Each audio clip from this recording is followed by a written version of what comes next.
Philip yan. Para kang marites ah. Ah.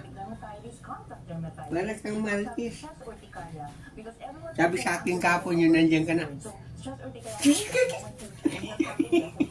Ginigising ka nga niya. Saan pa siya natulog doon? Kasi tumakbong galing doon na tumba yung electric fan eh. Doon siya natulog sa tabi mo? Hindi, yan. Tumakbo siya doon na ano yung electric fan. Aling electric fan. Ayun o, natumba. Kasi galing siya doon sa'yo. O, pumunta rin sa akin.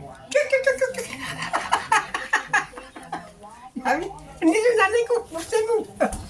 Pagka pumunta na, pagka bumalik. Sabi ko, gisingin mo. Tapos tumawa siya. Oh.